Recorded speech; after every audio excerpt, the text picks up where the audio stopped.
So ஒவ்வொரு இன்டர்வியூலேயும் நான் என்னென்னலாம் மிஸ் பண்ணுறேன், என்னென்னலாம் லேக் ஆகுறேன் அப்படின்றது எல்லாத்தையுமே நான் தெரிஞ்சுக்க ஆரம்பித்தேன். ஸோ இந்த இன்டர்வியூ நடந்தது ஒரு 5 to 6 மந்த்ஸ்க்கு பேக் தான். ஸோ அந்த டைமில் ஏஐன்றது வந்துருச்சு.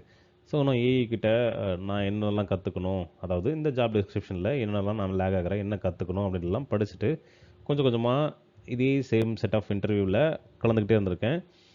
அப்போ வந்து ஒரு இன்டர்வியூவில் எஸ் சொல்கிறாங்க. ஸோ நிறைய இன்டர்வியூ அட்டன் பண்ணேன். அந்த டைமில் எனக்கு 2, 3 ஆஃபரும் வந்துச்சு. பட் அந்த ஆஃபரில் இந்த ஆஃபர்ன்றது ரொம்ப பெரிய விஷயம். இது நாள் வரைக்கும் நான் ட்ரீம் பண்ண கம்பெனியில் இதுவும் ஒன் ஆஃப் த கம்பெனி.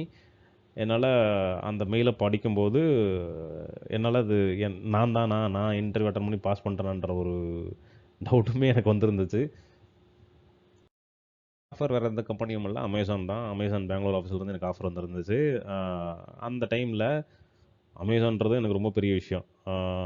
சில பேர் எனக்கு என் ஃப்ரெண்ட்ஸ் சொல்லியிருந்திருக்காங்க, ஒன்ஸ் அமேசான் ப்ளேஸ் ஆனதுக்கப்புறம் அவங்களோட லைஃப் எவ்வளோ மாறுச்சு, அவங்களோட எக்ஸ்போஷரு, அவங்களோட க்ரோத் எவ்வளோ மாறுச்சு அப்படின்றது எல்லாத்தையுமே சொல்லியிருந்தாங்க.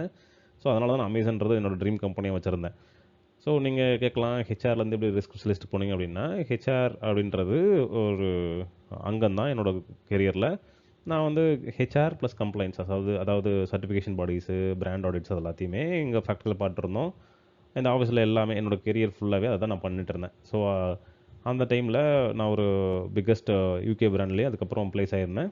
அதுக்கப்புறம் தான் இங்கேயும் அந்த ஜாபோட ரெஃபரன்ஸில் அதே மாதிரி என்னென்னலாம் நான் ஒரு எம்என்சியில் ஒர்க் பண்ணணும்னா ரிஸ்க் ஸ்பெஷலிஸ்ட்டுக்கு என்னென்னலாம் வேணுமோ அது எல்லாத்தையும் நான் அந்த மீன் டைமில் படிச்சிருந்தேன்.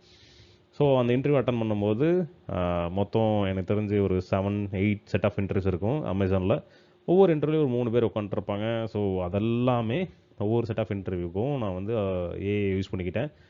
அண்ட் தென் நீங்கள் நினைக்கிற மாதிரி அமேசான் அக்செப்ட் பண்ணிக்கிட்டேனா அப்படின்னு கேட்டிங்கன்னா இல்லை.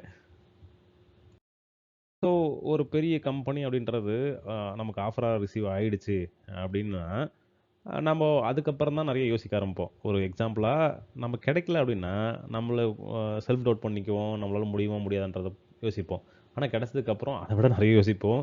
அது நம்மளோட ஃபேமிலிக்கோ அல்லது நம்ம பர்சனலுக்கோ அல்லது நிறைய சுச்சுவேஷன் இருக்கும். அதை நம்ம அக்செப்ட் பண்ணலாமா வேண்டாமா அப்படின்றது நிறைய நம்ம மனசுக்குள்ளே டிபேட் வரும்.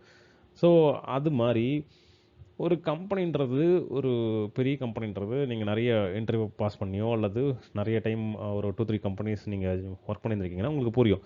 எப்படின்னா நம்ம ஜாயின் பண்ணுறதுக்கு முன்னாடி அந்த கம்பெனி கிடச்சா போதும் அப்படின்னு யோசித்து ஓடி அதை அப்ளை பண்ணி நம்ம அதுக்குள்ளே கம்பெனிக்குள்ளே என்ட்ரி ஆகிருப்போம். அந்த ஒரு மாதத்துக்குள்ளே அந்த அந்த எல்லாம் மாறி மேபி ஒரு 2, 3 இயர்ஸ்க்கு அப்புறம் அதே நம்ம எதை கனவும் நினச்சிட்டு இருந்தோமோ அதவே நம்ம அசால்ட்டாக இல்லை இந்த கம்பெனி எனக்கு வேண்டாம் அப்படின்னு நான் சொல்லிட்டு கிளம்பிடுவோம்.